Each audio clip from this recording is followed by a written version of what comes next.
Hi everyone, and welcome to the Disability Podcast with your host Eddie and Damo. On this week's episode of the podcast, Damien and I are going to be interviewing Grant Allen. Grant Allen is the SA manager of Push Mobility, who do amazing and really incredible innovative technology, particularly based around wheelchair users. So if you're a wheelchair user or are interested in that space at all, this is a really amazing podcast, hearing all about his lived experience with a disability. A special thanks today to our sponsor, FlexCare.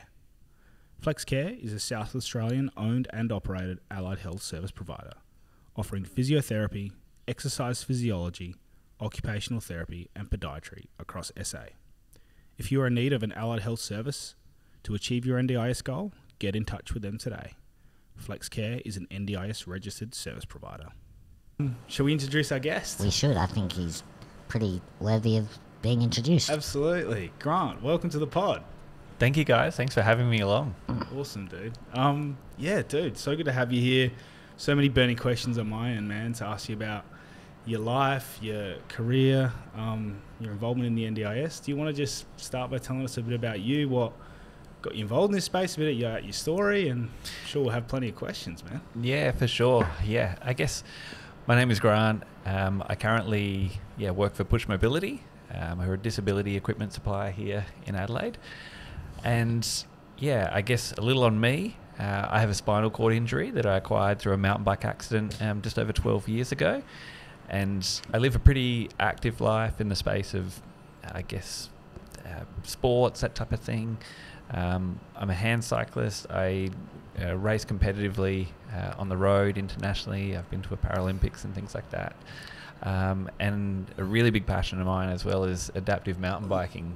I've always been a bike rider, and since acquiring a disability just over 12 years ago, I've continued on sort of in that space. And now, working with Push, we have a range of different equipment that we provide and help people with, basically to live active and enjoyable lives. So it's a pretty cool thing. That's awesome. We need a lot of really good suppliers of wheelchairs and I guess we have like a really big focus around doing cool and interesting things, and I guess the space that we're in as well is anything but clinical. It's a place where people come in and it's just like the stuff that's interesting, and people look around, and it's a good experience to come into a building, I guess, as well. So we have a big focus around people being outdoors, whether it's bikes or beach. Beach is like a really big thing. Beach access is a really big thing for us. I guess people might have seen like the blue sort of matting on beaches and things like that, like around Australia and around the world even. And we're the supplier of that Moby beach matting in Australia. And the owner of Push also has a charity arm called Accessible Beaches, where he sort of works to help promote advocacy of beach access for all and things like that. And I guess just being outdoors and doing cool stuff is a really big thing for us. Dude, I love it. So passionate just listening to you. There's so many great questions to ask. I grew up next to the beach when I was much younger, and it's always been a struggle to access beaches. As you know, wheelchairs aren't a fan of sand or salt water for that matter. They tend to seize up after a while. It's good to know that there's access out there for people in manual chairs or electric chairs like myself.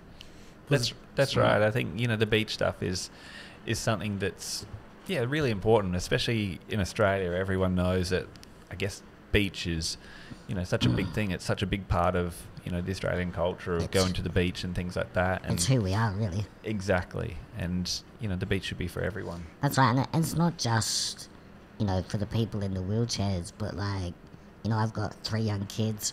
I've got a dog as well that would love to go to the beach a hell of a lot more often than what it does. So to have that possibility where my kids have said to me, "Hey Dad, can we go to the beach?" I'm like, sure, let's go. And I can do all of those things with my kids instead of saying, "Oh, nah, there's no beaches here with access." That's right, exactly. So, and that's the whole thing. It should be for everyone. So, no one should be sort of left out or left, not on the sand or, sitting on the shore and, and watching from the concrete kind of thing. So, yeah, it should be for everyone. Yeah, and there's been a few times, I'm sure you've experienced it, where you have to watch from the concrete or the coffee shop up on the deck and while everyone else is down in the water.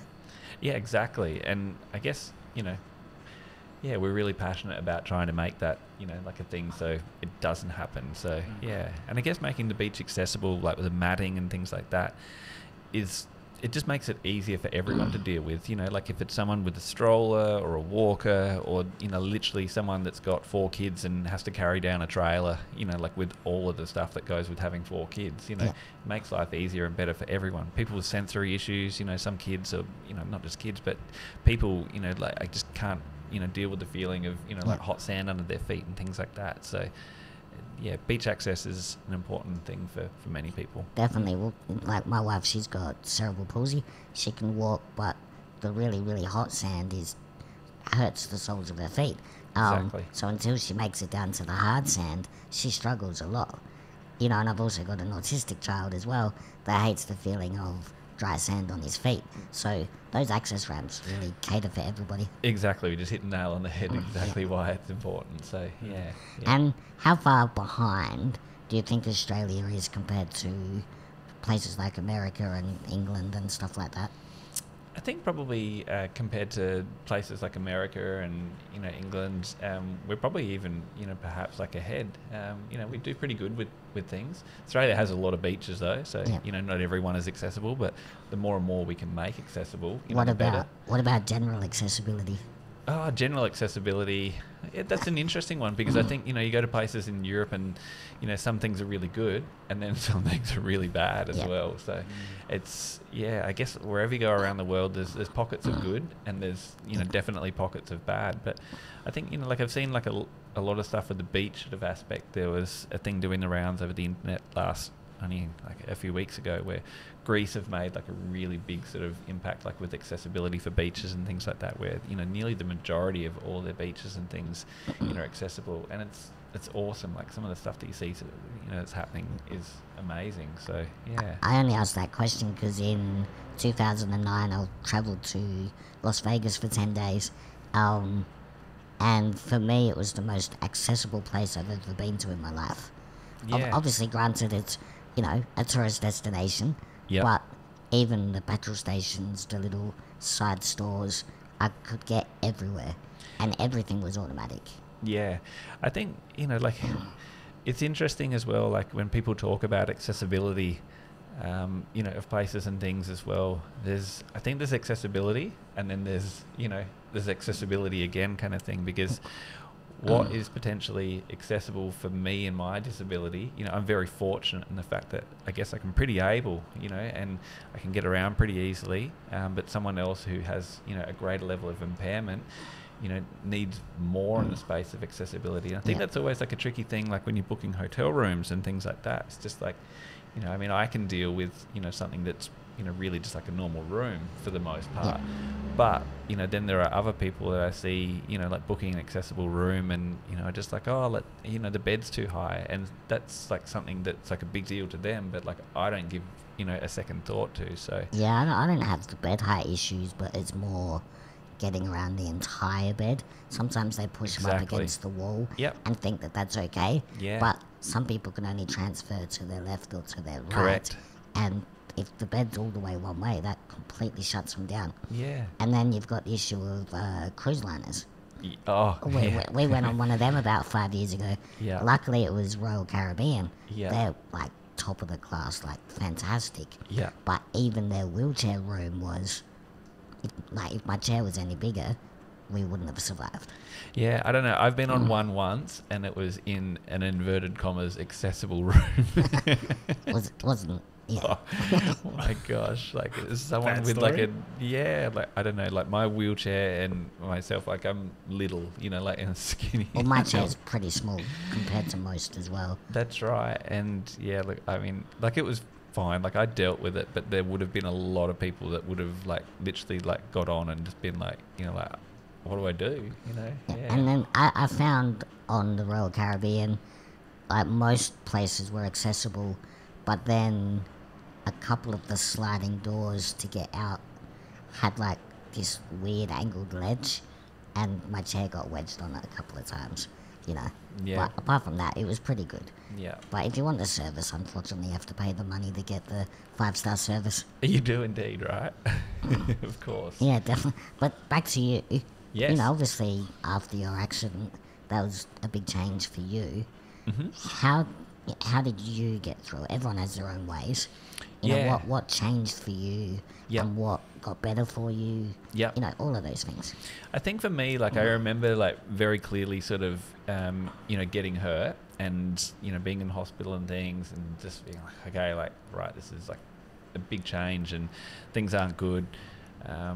And yeah, I don't know, like I've always been like a pretty positive sort of person and things like that. But I think for me, like it was, like a real catalyst was like I was in, I guess like the Royal Adelaide, in more like, I guess like, intensive care sort of space, that type of thing for a couple of days. And then like from there, I was really fortunate to be sort of let out to the rehab centre at Hampstead. And I was, like in there, and it was like literally like just before Easter, I was sort of let in there on Thursday and like Thursday afternoon kind of thing. And then it was Good Friday, and everything like in terms of what I was expecting, like around like therapy and sort of rehabilitation sort of moving forward was just like off the table. It was shut because it was public holiday for the next 4 days.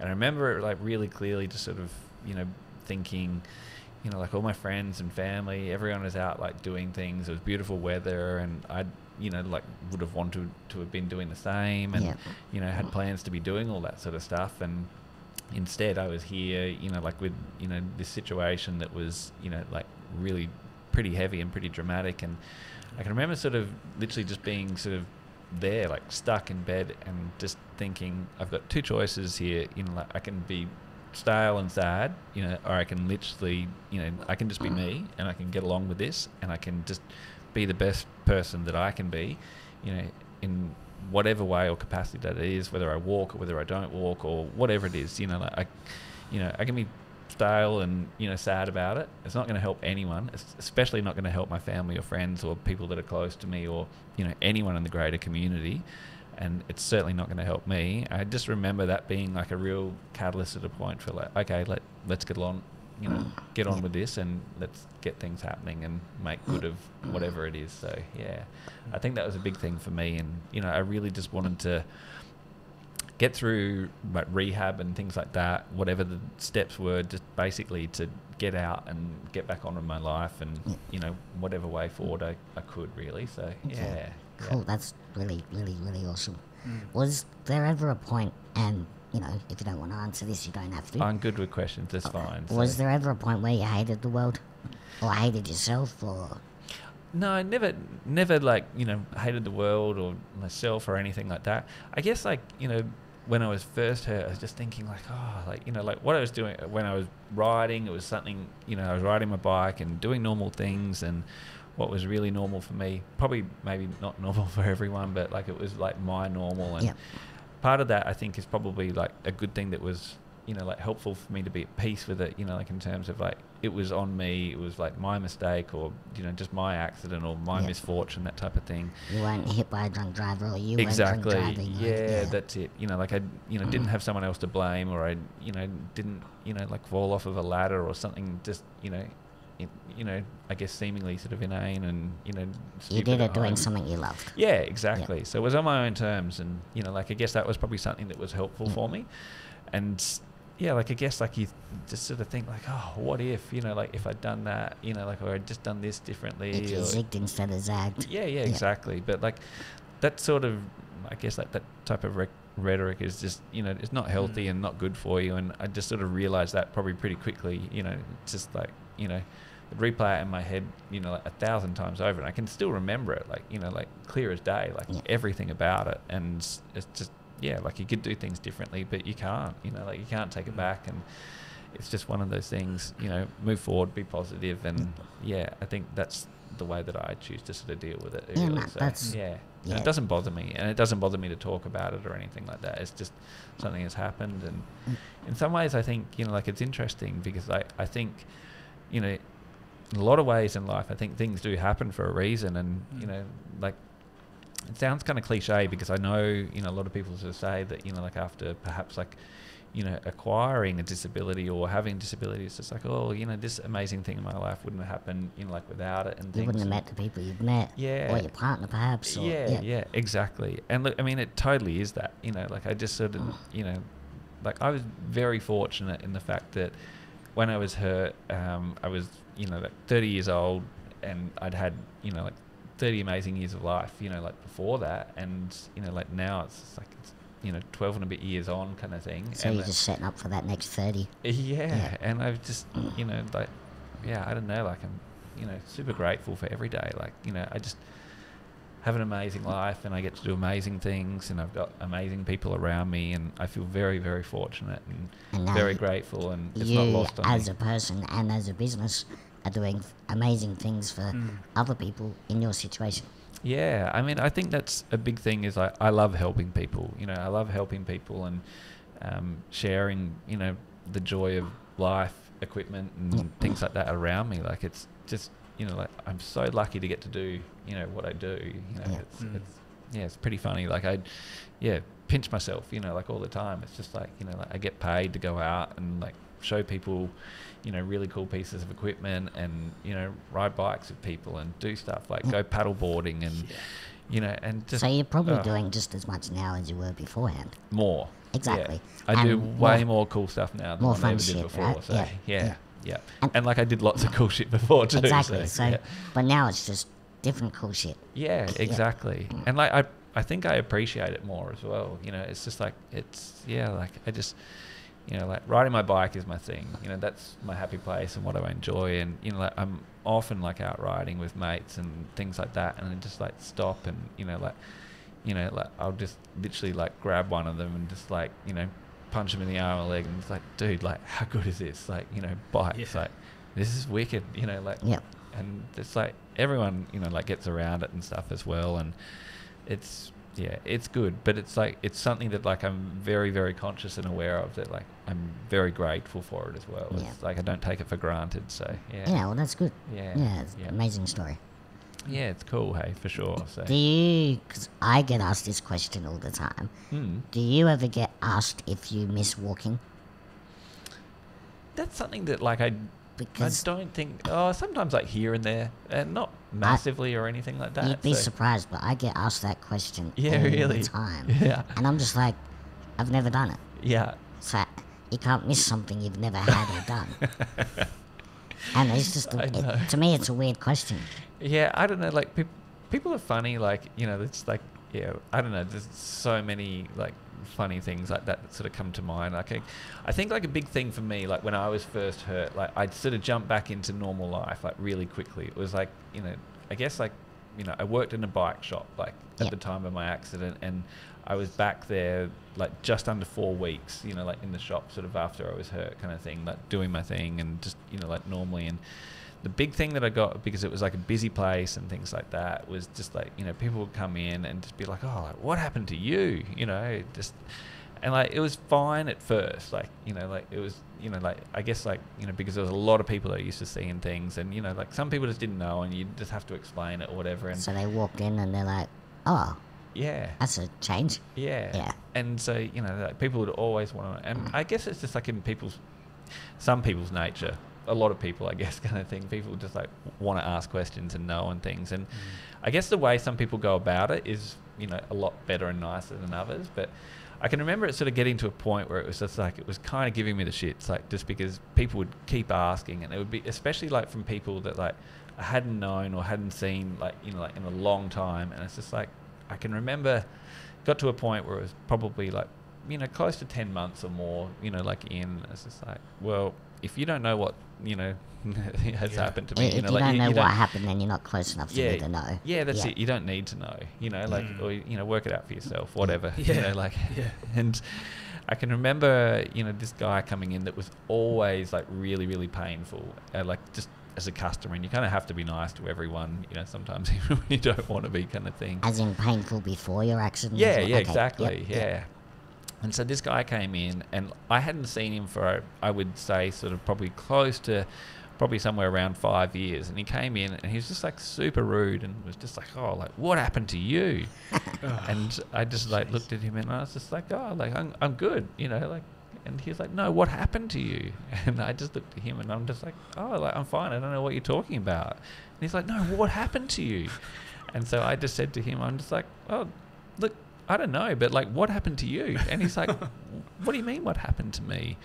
And I was like, oh, well, the last time I saw you was probably about 5 years ago and you weren't as fat as a house. And literally, like, all my friends that I worked with and things were like right there. And just like, it was pretty harsh and rude of me to say, but it's just like he just needed to be put in his place. Like, you know, like, he wasn't a nice person and he deserved it. So I've had issues like that where people come up to me and they speak really slow to me so that I can understand them. So when they do that, I reply back to them with the exact same slowness. I'm like, just spit, or they come up to me and they crouch down and bend over to talk. I'm like, just look at my eyes. You do not need to crouch down. Yeah, it's funny, the crouching down thing. people like some people are really nice about it, and just like, you know, like some people will ask like, oh, you know, like, is it okay? I'm just like, you know, it's fine. Like, I'm used to, like, I've got mates that are like, you know, like close to 7 foot tall. I don't mind looking up. It's okay. Like, it's not going to break my neck. It won't hurt me. So the worst thing is the pats on their head. I can't say I've had pats on the head. I'd be pretty offended by a pat on the head. I've had pats on the head. Oh, God. That's why I'm so bald now. Yeah, that's pretty messed up. It's just horrendous. Do you bark then when they pat you? Nah, just cock my leg and pee on it. They started it, right? Yep. Yeah, no, I mean, I've had some little old Italian ladies come up and go, oh, can we pray for you? And I'm like, oh, yes, I've had that as well. and, you know, I generally let them do it because I feel if I allow them to do it, it's kind of me giving a good deed back to them, because yeah, it makes them feel better. Because they walk away feeling better. Yeah. So then I just go home and say to my wife, oh, your husband's going to be 6 foot tall when he wakes up tomorrow morning. I can remember that, actually. Like, I was playing kids, playing soccer with my kids. Like, one time we were in like a field or whatever, like soccer pitch and stuff, and yeah, we were just out there sort of doing our thing, and this guy came like he did like a U-turn in a car, and like I saw him park like near the soccer field, and he's like jumped out of his car and come like running straight towards us. And I was just like, oh my God, like, this guy's like psycho and going to kill me. He had to reach his daily quota then, didn't he? And yeah, like, he literally came running over like with religious pamphlets and told me that he was going to pray for me and that I should come to his church. And I have no problem with religion or whatever, but I don't like it being pushed on me or anything. And this guy came over with his pamphlets and all this talk and things, and I just took his stuff, and like the kids were really freaked out, and it's like, oh, Dad, like, what was like that guy about? And I was just like, oh, he's just a church person, and that's, you know, like, what makes him happy, I guess, kind of thing. So, but yeah, it was quite funny. It's just like he made like this like really dangerous U-turn to like, you know, park all sketchy and stuff, and then just like literally came like legging it out like into the middle of the soccer field. And I honestly thought he was going to stab me or something. I was just like, yeah. There's a guy in a wheelchair, let's stab him. It was just crazy, yeah. Just really, really, yeah. But yes. Yeah, no, I think we share equal moments for that, don't we? Oh, yeah, exactly. It's like lots and lots of stories we could unpack, I'm sure. Yeah, I don't know. And like I say, like, I just, you know, I have no problem with religion, and whatever people want to be into, they can be into. Like, I don't think it's, you know, really for me or whatever. And like, I appreciate people who are religious. It's fine. Like, you know, like, that's their thing. But I don't think it's healthy to push it onto people either. So, Anyway, read the room, hey? Yeah. Have you ever been carried up a flight of stairs in your wheelchair? I have, yeah. So have I. Yeah. I don't know. Like, that sort of thing is just like, especially like when it's like, you know, like, I can think like to a wedding like only a few weeks ago, and it was just like the most inaccessible sort of, you know, like venue sort of possible and everything. And like, you know, I've just like always got mates that are just like frothing and lining up at the chance to just like pick me up and do something dumb or whatever. And, if you're like Caesar on the throne while they're carrying you me up or the whatever stairs, things. then I look down and I'm like, God, please don't drop me. I've had that. At my Take the sister, good with the bad. at my sister's wedding years ago, the reception room up the top at St Kilda Hotel. Yeah. Not that I'm naming names, St Kilda Hotel.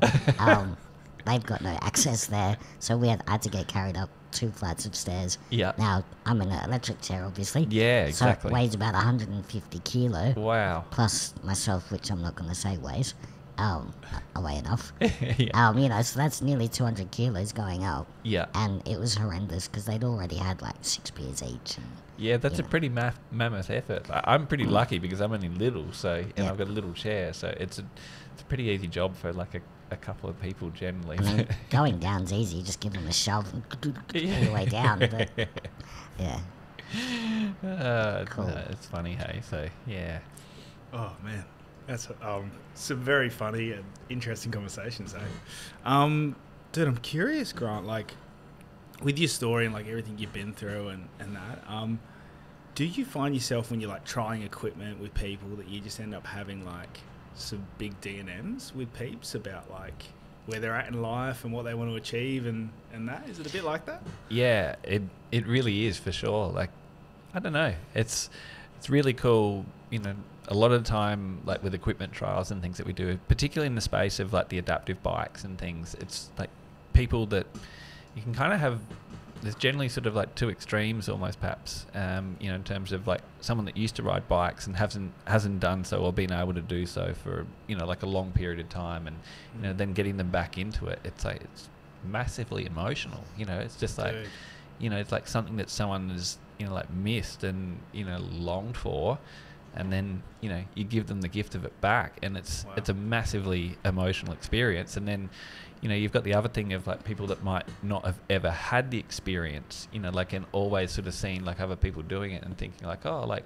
that looks really cool, but like I can't do it because, like there's not the equipment, or, like because of my disability, or my impairment, I can't. But then, you show them the can and the how, and then it's just like, people get really emotional about it. And I guess like not even, just the participant, or the person trying the equipment, like the therapists and things like that involved. And, I can remember when we had a new staff member start working with us probably, like only maybe like, 10 months ago and things. And she's lovely.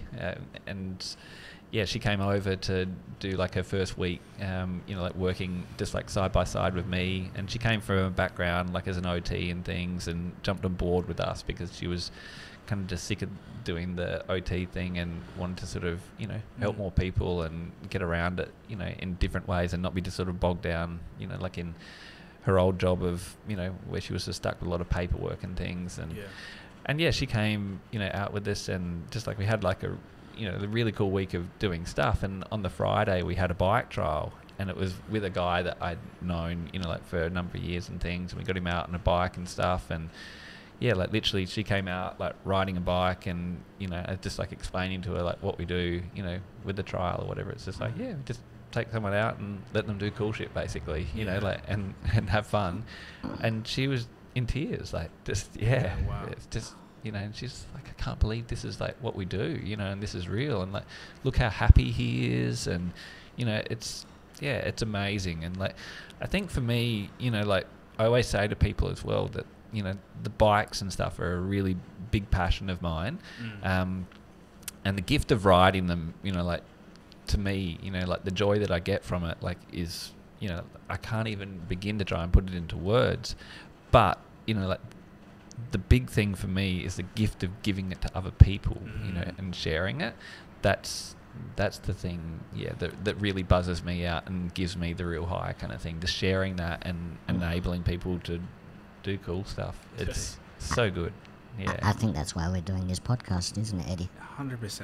Yeah, It's just to give back, share awareness, get the word out there of what's possible.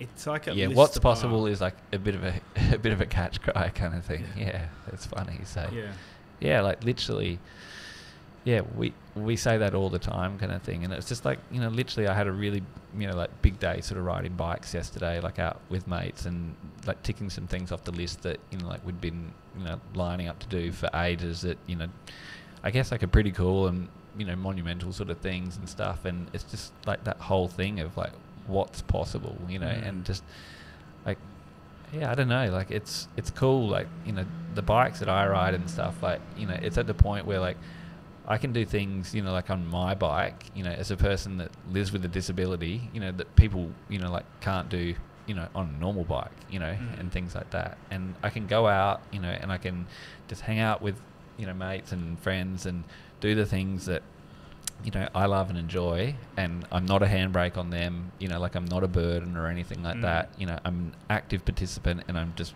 one of the group, like it's just, I ride a bike that has 3 wheels instead of 2, and yeah, it's just fun, like I can, literally like lead a pack of mates, and stuff like down, like a really technical and demanding sort of trail and things like that, and have them behind me, just like hooting and yelling and, carrying on and having, like a world of fun, and, like I'm no handbrake on them, just like it's so good. Massive. Yeah.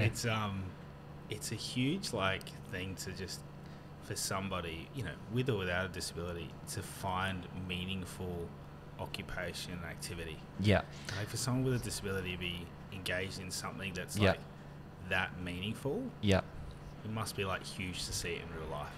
It is, and like I really enjoy doing school talks and things, and I get to do like those like from time to time, and it's something that I always sort of try and relay on, like when you've got like 400 or 500 kids like in front of you, and like tell them your story, like show them a whole bunch of slides and video and all that type of stuff, and they see it and froth it. And I was recently up in Cairns, and I did one up in Cairns, and like all the kids up there like love bikes and mountain bikes and stuff, and their school is right next door to one of the world's most amazing mountain bike parks, and World Heritage listed rainforest and stuff. All these kids just love it, and it's just relaying on to them though. It's just every single one of those kids in that room is good at something, whether it's bikes, whether it's football, netball, video games or computer programming or whatever it is. Every single one of those kids in that room, has the opportunity to find in life like something that they're good at, and to chase after it, and make it their thing. And I think that's like such an important thing to try and sort of get across to people, especially kids, it's just finding their thing, and going after it. And it's not just a kids thing either, it's just everyone, like find that thing, whatever it is that you're passionate about, makes you happy, get after it, get amongst it, and make it yours. So yeah, epic, dude. Epic. Yeah. It's a pretty simple concept really, and I think it really is one of those things that when you sort of stop and think about it, we're all different, but we all have our things, and we all have our things that we're good at. I mean, there's things that both of you guys will be way better at than what I am, and vice versa. And you enjoy and maybe I don't enjoy, but like just finding your thing, that's what makes us all unique and makes it cool.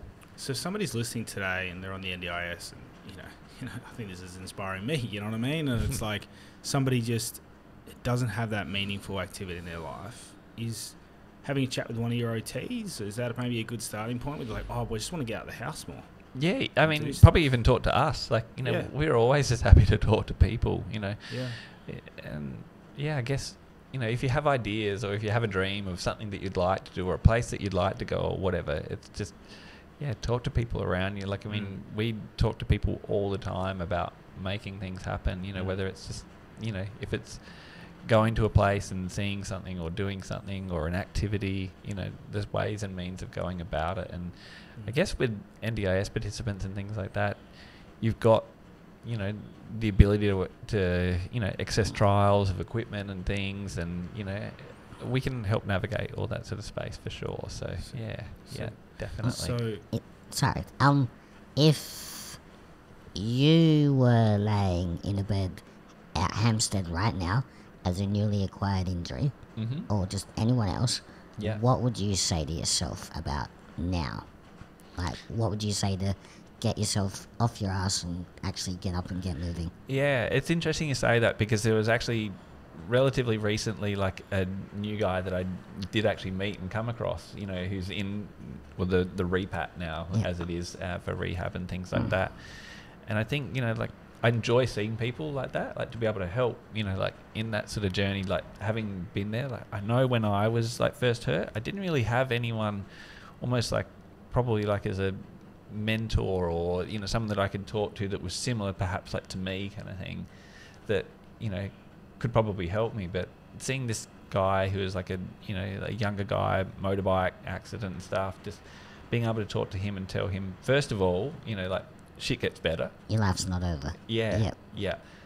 You know, like that's the big thing, because at first it's hard, but it's what you make of it as well. But I think, you know, a big thing to relay across to people is that, you know, like it gets better. You know, it always gets better. Yeah. And I mean, I know this is probably different for you, Damien, because, you know, like your disability isn't an acquired disability, so it's all, you know, it's different sort of things. But I guess to someone who's perhaps, you know, new to disability, or, you know, I guess like a diagnosis or anything like that, it's just things always get better, and things are what you make of it as well. Definitely. You know? And I like, you know, like yourself, I like talking to people, and I like propping people up and, you know, telling them it's okay. But for me to say, come to you and say, you know what, dude, it's going to be okay. Yeah.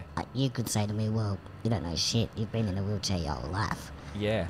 But I do get it. Yeah, you do. I might not get the fact that I could walk yesterday, but tomorrow I can't. I don't understand that concept.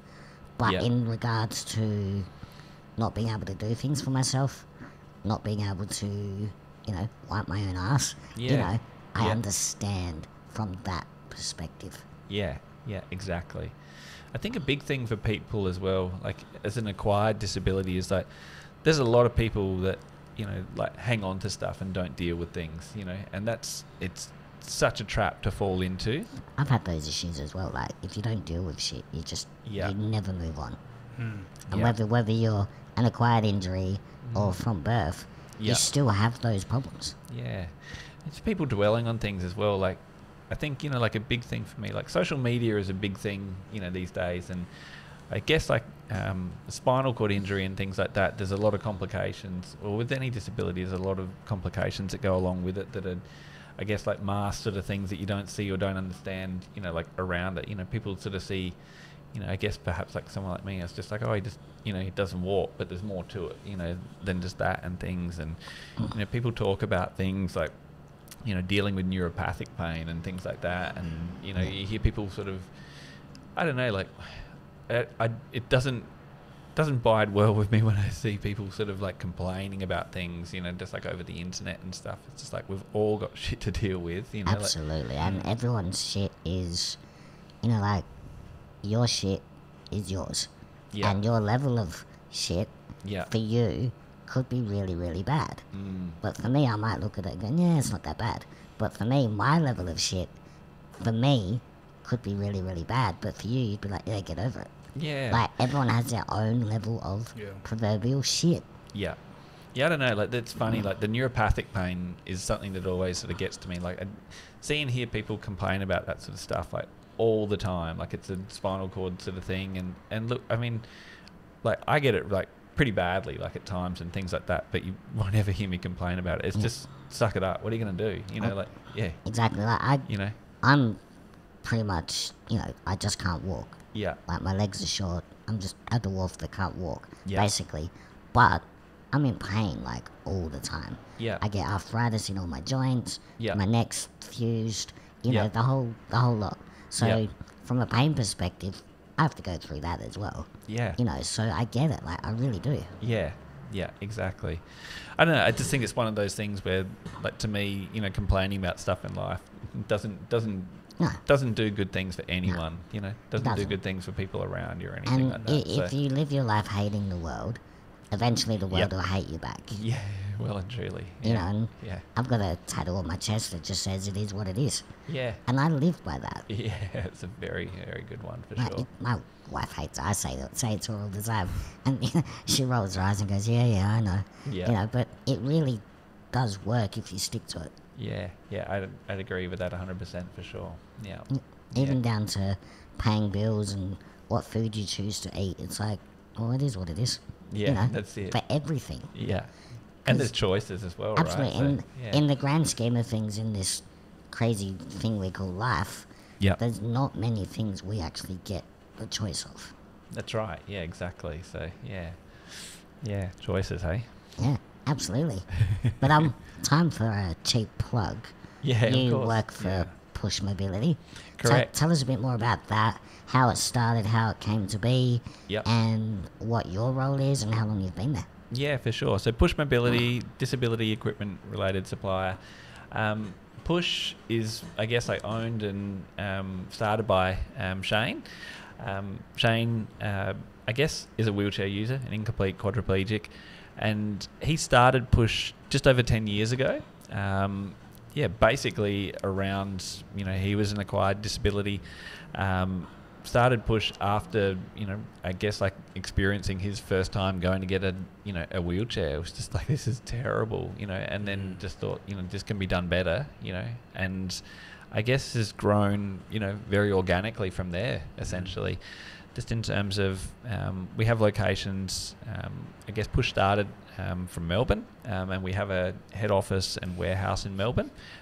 We also have now the location that I run, which is out of Adelaide, and then we have another location in Queensland, which my colleague Alex, who's also a chair user, sort of runs. So, and I guess, we have I guess a number of staff that have disabilities, so live, understand that other staff members that have partners or family that also have disabilities, so they understand and relate to it and things like that.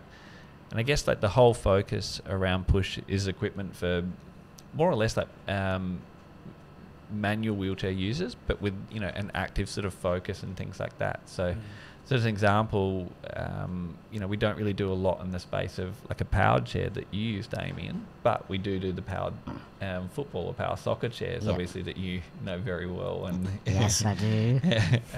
are desperately waiting for. I'm frothing at the mouth already, but anyway. Yeah, let's go.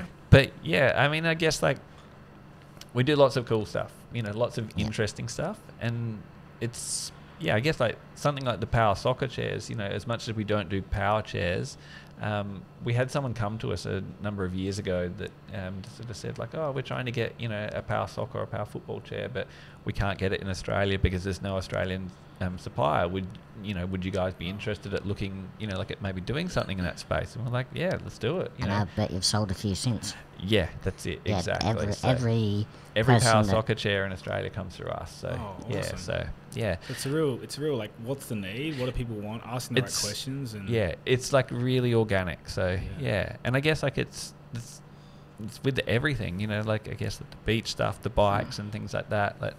The bikes is something that I guess I knew of, and it sort of came about, and I spoke to the the team out of Canada, the Bowhead guys that make these adaptive bikes and things, and let's make this happen, and they're all really on board and behind it and everything. And I guess everything about Push just tends to be very organic and works well and is done for the right reasons.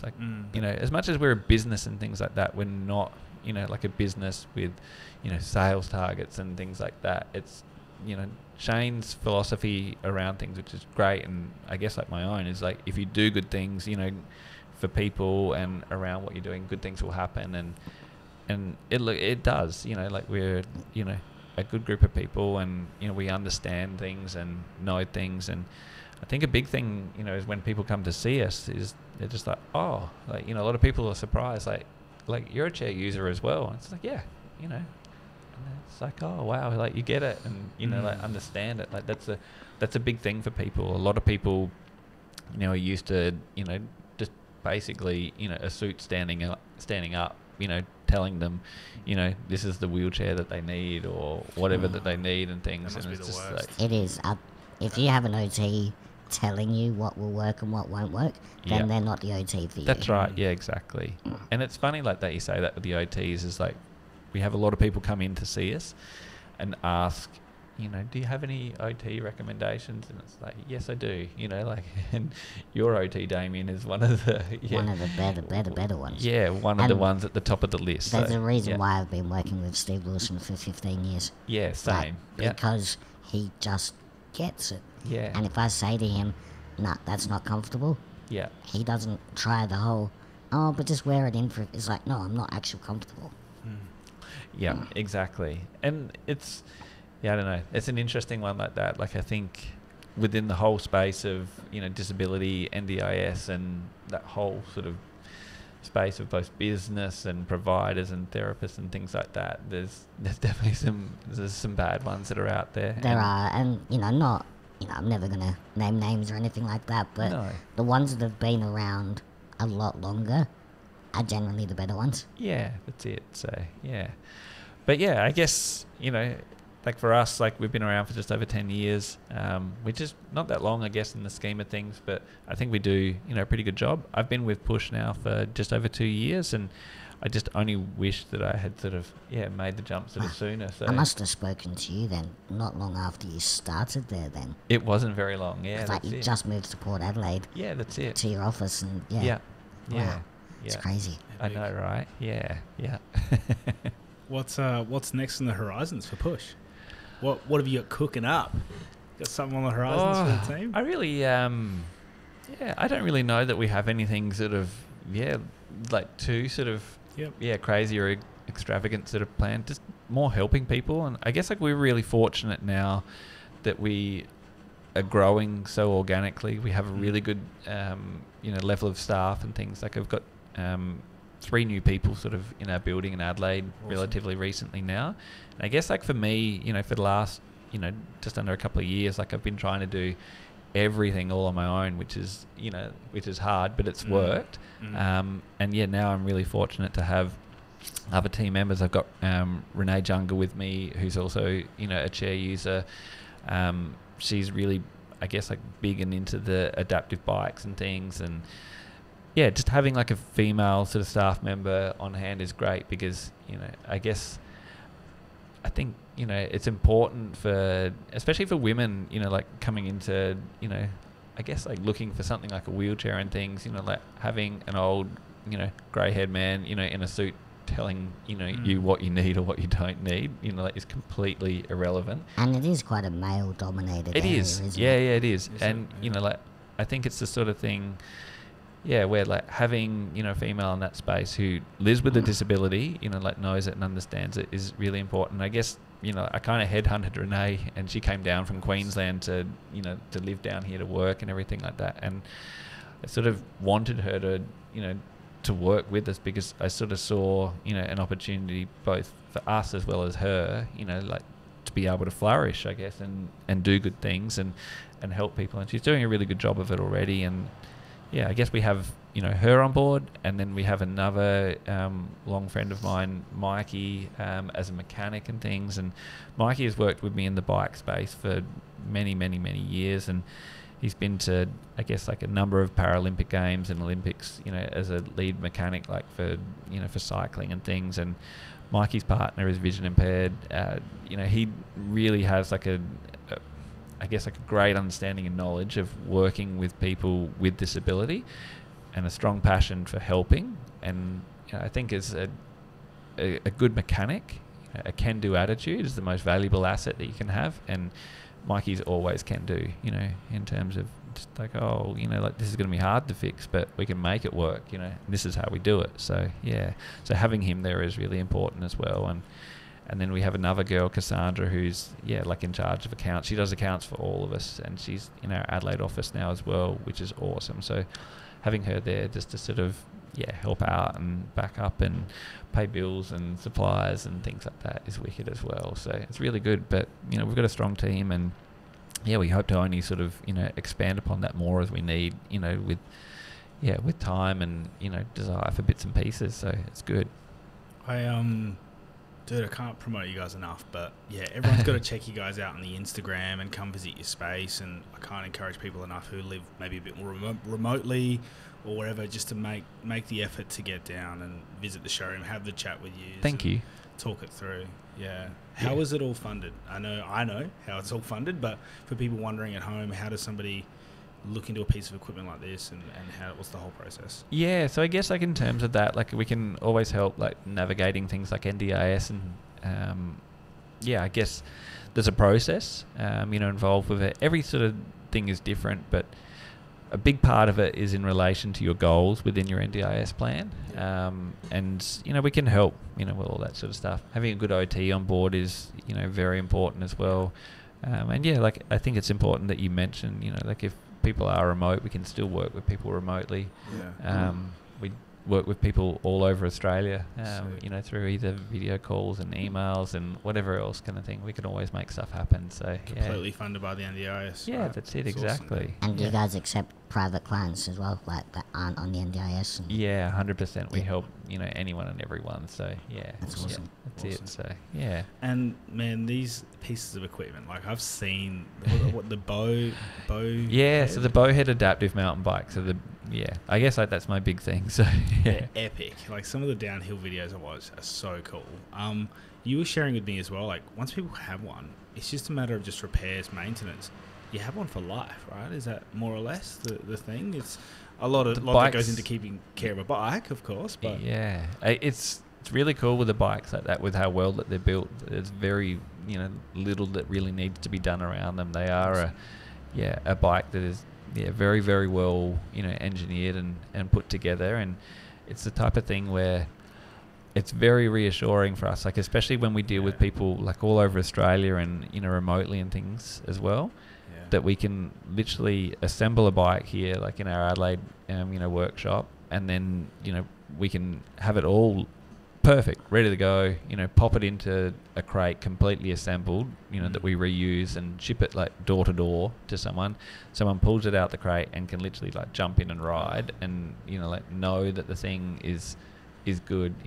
We're good. We're golden. Yeah, this is gonna just cruise. Yeah, that's it exactly. So it is really cool. So.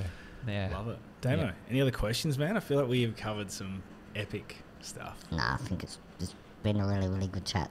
Yeah. I've enjoyed chatting with you guys as well. So thank you for the opportunity. I do feel like we could probably keep on chatting, but eventually we'd end up going around in circles. In a good way. I'm sure it will just continue to be more laughs as well, hey? Another time, maybe, hey? Yeah. Absolutely. Maybe we'll meet up at that new accessible pub. Yeah, exactly. Yeah. Yeah, in the basement of our building. So, yeah. In the basement too. It is, yeah, indeed. Nice. Yeah. I'm up for that. Yeah. For sure. Are you guys involved in running that? Yeah, so I guess like with that, like the building that we have in Port Adelaide where I work out of, where Push is, Shane, who owns Push, owns the building. We have other tenants through the upstairs level where my space is for Push. But then downstairs, Shane is just in the process of opening up a bar, which we've had for the last 2 years, called Confession, through Fringe, which has been a pop-up sort of bar for like 6 weeks kind of thing. It's been really successful, and people have wanted it to be like a an ongoing full-time thing. And so what makes a bar accessible? I guess it's in a basement for a start, so there's a ramp all the way down like into the basement area, which is all to code. And I guess just things are made sort of in mind of, I guess like we have a lot of performers like through Fringe that performers with a disability and things like that. So stage is made to be accessible, green room and everything is accessible as well, bar as well, different tables, for different people, all that type of stuff basically. So yeah. Nice, that's awesome. Yeah, so there's a bar sort of in the basement area, and then there's another half of the basement which there'll be a new accessible gym space in there as well. So yeah, which would be cool. So We might have to get Shane in for an interview. Yeah, Shane would love to chat with you guys. When he's down from Melbourne, we're gonna have to. Oh, he's here more than anything at the moment. Good. So yeah, we might have to get you to butter him up for us. Yeah, that's all right. He'll chew your ear off. Love that. That's what we want. More minutes. Yeah, exactly right. Awesome. It's been really, really awesome to have a chat with you today. Thank you guys. Thank Appreciate you the time. Thanks so much, Grant. See you, mate. Bye.